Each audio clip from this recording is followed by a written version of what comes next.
Greetings and welcome to another excellent chess video. Now, this is puzzle of the day.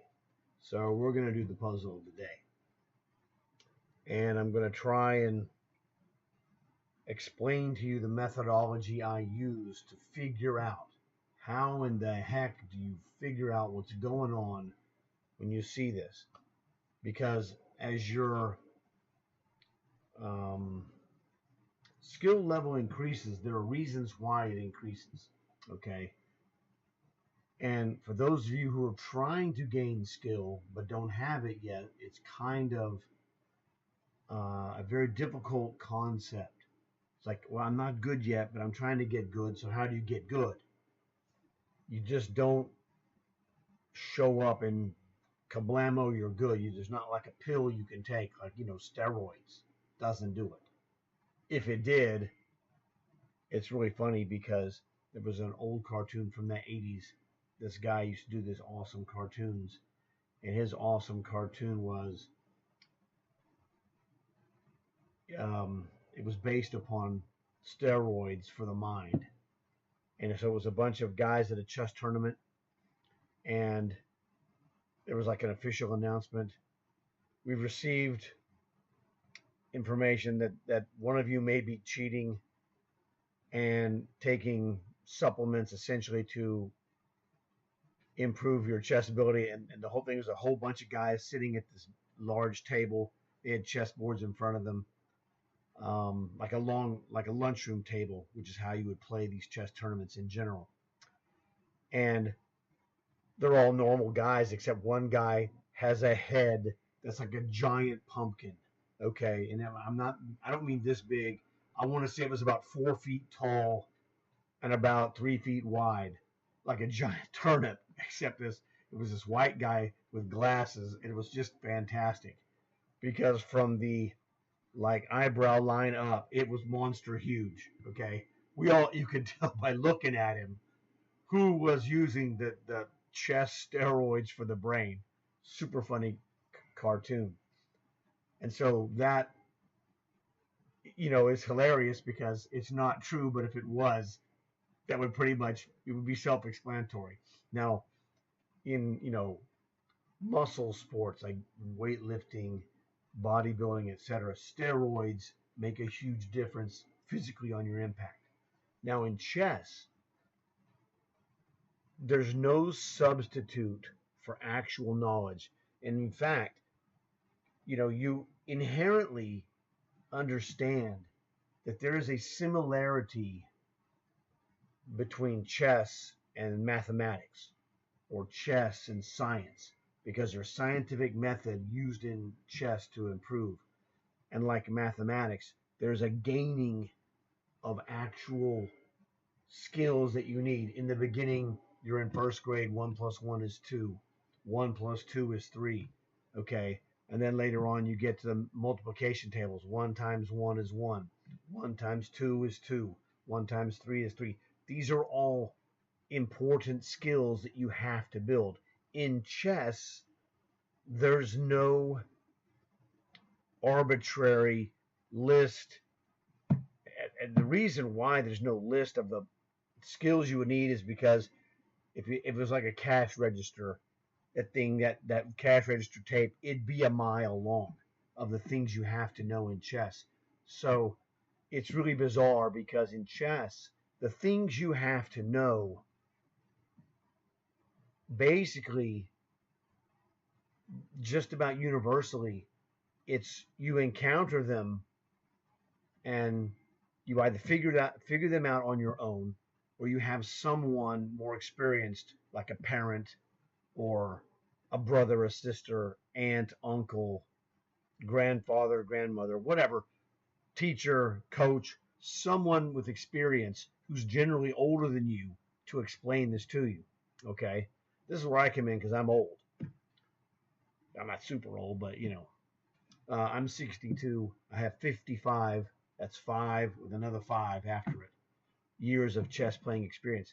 I learned from my dad because my dad was a genius. He was trying to make a chess monkey to play with at home instead of having to go somewhere to find someone to play chess. because he was a freak. He liked playing chess because he knew that it would make him smarter in a different way than he was already smart. He was a college art professor and a tremendous artist. But he realized that his art skill gave him mental powers that are different than other professors that he knew, obviously science professors, history, mathematics. But he realized that chess is a gateway to give you logical power that is not commonly taught. So the thing is, you run into these different opportunities to learn different tactics. And one by one, they accrue in your mind, like grains of salt in your hand. You put a grain of salt, and eventually it starts building up over time into a large pile. And that's what your chess playing is. It's a large pile of garbage that's useful for nothing else. I'm being facetious, okay? Which is a fancy word for saying I'm telling a joke. So what you do, there's many different techniques that I have perfected over my 55 years of chess playing, and I wanted to be good, especially when I started playing tournaments. I didn't do that great in the beginning, and I was like, I'm a good player, and I stunk. I didn't like that. Okay, well, I was a good player in my local area. Okay, and that's the thing about chess. Chess is a weird game. There's a difference between chess and poker. The difference is you cannot make a lot of money playing chess because people are quick to realize that you are better than them at chess, which is bizarre because in poker, they're exactly the opposite. You can be completely better than someone at poker and they're reticent to acknowledge that fact, thinking somehow that it was just luck.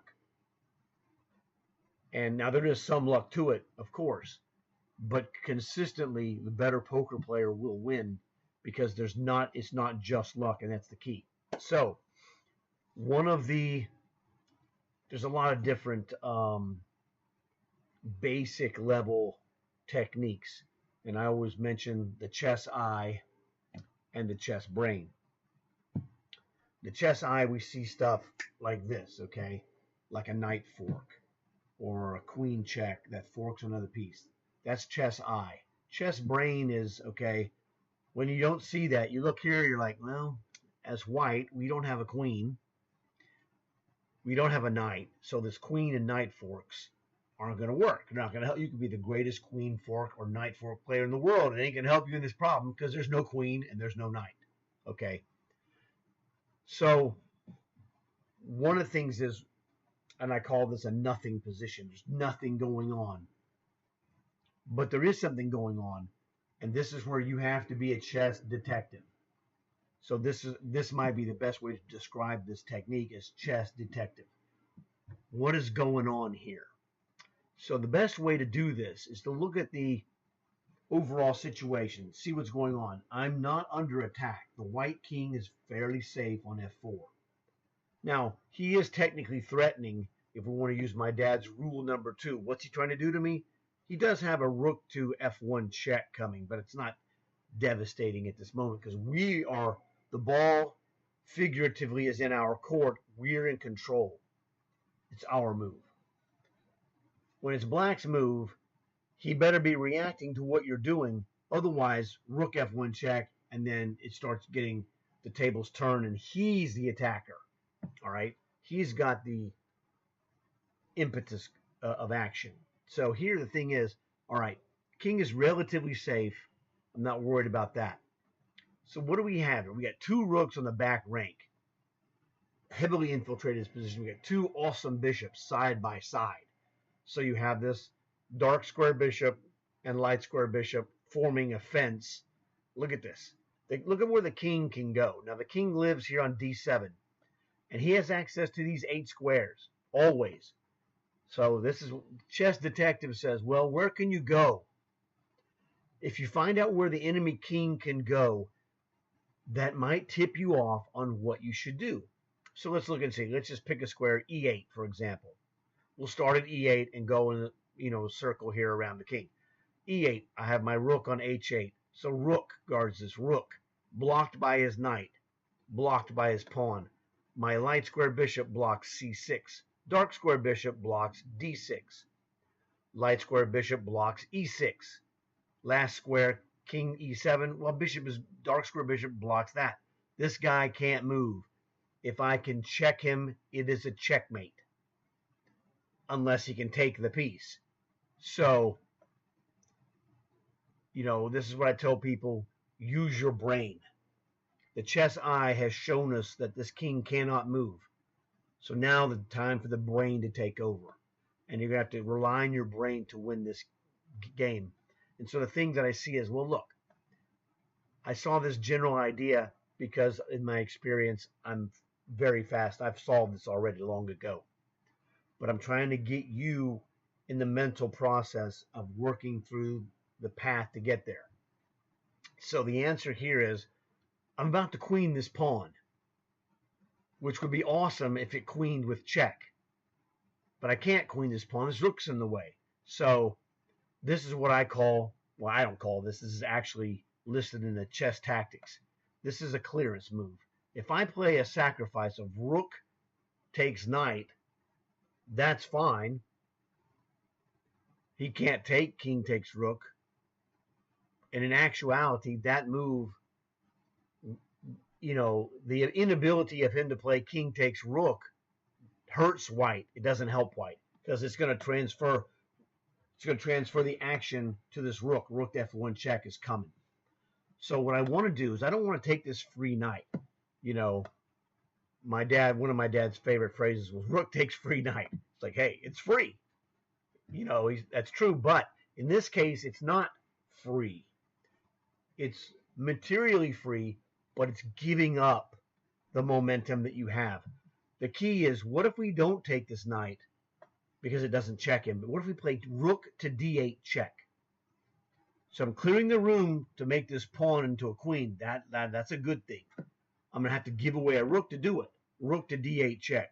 Well, since he can't move, he's forced to play king takes rook, right?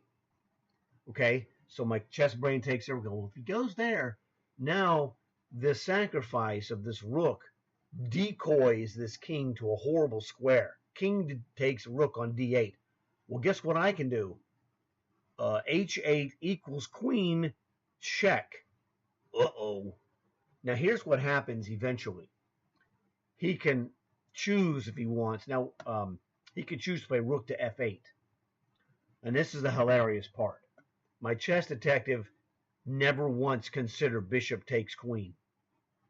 I just realized that moments ago that is a possibility. And my dad was a really big queen grabber, all right? So it's just really funny. I'm playing in detective mode. In detective mode, if you've ever watched any detective TV shows, like if you're familiar with Columbo, or another one that my wife watches is Monk. The detective mode is like, you're like Mr. Spock. You have no emotions. I'm just about the facts, okay? So rook D8 check. King takes D8. H8 equals queen check. Now, eventually, he's going to have to move to the only square he can, king D7. And at that moment, we got him. Now, if you can see that move, great. But now we're going to have to go look. And always I say, don't rely on your memory. When you stop calculating and you're going to restart calculating, I always go back to the beginning. I don't say, well, I was here and here and here, whatever, because I'm not seeing a visual representation. It's in my mind. So again, I start back at the beginning. Rook to D8 check. King takes free rook. He's forced. That's the only move possible. Pawn to H8 equals queen check. Now, he could go king d7, but he could also play rook to f8, blocking it, and you go queen takes free rook check. It doesn't change anything. The rook to f8 is just a one move impediment. You take it with check. He eventually goes king to d7, and then we hammer him with queen takes free knight, and that's a checkmate. All right. So this is the process that I hope I have explained in a way that makes it easy for you. And I wanted to be meticulous and take as much time as it takes to step by step by step by step. For me, I had this solved inside of 30 seconds, okay? But I'm old. I have 55 years of chess experience, and as I tell people all the time, my spidey senses, well, they're razor sharp. I'm not going to lie to you. I watch, grandmasters playing each other, and when I'm doing it, I'm trying to learn and see what they're doing because they're grandmasters. But I'm like, okay, I'm predicting the moves. I get a lot right, 50, 60, 70% of the moves correct. Don't get them all because those guys are at the top. They're way up here. Okay, I mean way up there. So that's one of the trainings I do is watch a great player like Hikaru, for example. Well, what is Hikaru going to play in this situation? Well, maybe he'll play fill in the blank move. And when he plays it, it's like, you're like, dude, that's good. You feel good when you are like predicting the move that he's going to play, not an obvious, you took his piece, he takes it back. That's kind of obvious. It's the not obvious moves. When you predict a not obvious move, that's when you know you got something special.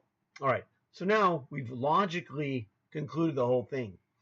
Now we're going to go through this one more time just to make sure you have one of the things you learn in tournament chess play. Cover every base, dot every I, cross every T. Because if you make a mistake in the tournament and make your move and it's not the right one and you end up losing, this is what you look like. And you get to look like that for hours until your next game. So spend the extra 2 minutes, 5 minutes, 10 minutes, whatever it is. Now I'm going to tell you, with all the experience in the world compared to most of you, the rook d8 check is a forced win. All right. So rook d8 check, and you want to be able to explain what's happening in a concise manner. Okay. My dad's rule number 1 is know how to win the game. Well, you just checkmate him. No, you don't. That's stupid. Okay. We're not here to be stupid and trivial. We're here to be logical and concise like a scientist or a mathematician. 2 + 2 = 4. What's the next problem? Okay. I'm not trying to here to give you any kind of extra explanation. I'm not here trying to sound smarter than I am. I'm plenty smart enough. Okay. There's an old line from an old TV show called Just the Facts. That's all I want. So rook d8 check. This is what I call tournament face. In a tournament, I'm doing this, calculating. Now, I'm going to talk to you the way I would do this in my own mind silently. Because if I do it silently, all you're going to do is see my face. Well, let me tell you, if you came here to see my face, you got a problem. But, so in a tournament, this is my tournament face. I'm like, rook to d8 or rook d8 check. He's got to take it. King takes rook. It's forced. Pawn goes to h8 = queen check. The best move he can really play is rook f8. Queen takes f8 check. And now his king is forced to move from d8 to d7. So king d7 and then queen takes free knight. That's how my father would say it. Checkmate. Is it checkmate? We'll look at the squares. If I have a queen here that's taken this knight, the whole back rank is covered. The bishop guards it. Bishop, bishop, bishop, block. That's a checkmate, sir. Game over.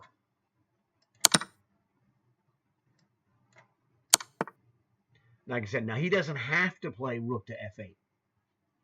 But rook to f8, there's a chance. If we go back a move, if he plays rook to f8 and white makes a mistake and plays bishop takes rook, well, then now black gets to unleash his rook to f1 check combination, and anything can happen. So this is very important. My father was like, assume your opponent makes the best move. In this case, king d7 is not the best move. Rook to f8 is objectively the best move because there's a chance you can make a mistake. And my dad said, give the man options because the options will give you rarely a chance to let your opponent make a mistake, because that's how you win games, is by your opponent making a mistake. So in this game, king to d7, now the chances that someone plays bishop takes rook is very slim, but it's not zero. That's the difference. Okay. We assume any other strong player is going to play queen takes rook and just annihilate you with taking the knight with checkmate. Okay. But don't assume your opponent will play flawlessly if there's a chance he might not, where flawless play equals you lose. Okay. I hope I explained this correctly. Rook f8 is the best move because there's a minuscule, tiny chance he can make a mistake. Now, normally you're just going to see queen takes rook check and it's over. So queen takes knight is a checkmate. And as you see it there, solved. Yeah, whatever, dude. So this is the whole deal. And I went from scratch, nothing, to forced checkmate because I analyzed my options, and because of my experience in years, I reached the idea that you need to use the chess detective technique, for lack of any other phrase, okay? And this is the key. What makes me so good in explaining chess is that I give you a phrase that attaches in your brain like this, okay? And this makes it instantly memorable. You're like, of course. How did I not think of this myself? Well, in my case, I did think of it myself. And a lot of the things that I tell you are really, there's two things. There are things my father taught me when we played thousands of games in the 70s, and I'm not joking when I say that. Or it's phrases I created to make these ideas more easily accessible to your mind. And so you eat them like this. It's like candy. It's like, oh my God, dude, I want to go do some more. I have plenty of problems for you to check out. So if you're like catching the drift, go check out the problems. If you want to go and look at my problem solving videos where I do 30, 40, 50 problems, go check those out. And then what will happen naturally is that you're going to go, I could do this, and go try and do it. And then when you find out that you can't do it, all you're doing is telling yourself, oh, you know what? This is harder than it looks. And that's one of the things I learned from a chemistry professor, is that he was so good that he made it look easy. I make this look easy, and that tells you how that you know that I'm actually good.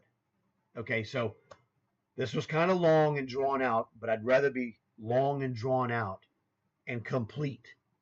You can always skip through whatever, all right? So I hope you enjoyed this. Hope you learned something. Become a chess detective. And it doesn't happen overnight. Chess is a slow improvement game, but if you do a little bit every day, in a year, you're going to be way better than the guy who's hit and miss, shows up, doesn't show up, doesn't do his work, etc. So you're better off doing a little bit of work every day than a bunch today, none tomorrow, some more 2 days from now, and then maybe several days of nothing, and then a bunch, that's not good. All right? A little bit every day, whatever makes you comfortable. Do what makes you comfortable. Be the best you that you can be, because nobody else can be a better you than you. So, like I said, I hope you enjoyed it. Glad to have you here. Look forward to reading comments. If you want to leave a comment, ask a question. Maybe I missed something or didn't explain it 100% correct for you. Whatever, not a big deal to me. I can take care of that. Terrible. Like that. There you go. So, great to have you here. Look forward to seeing you again in another video. And as always, like and subscribe.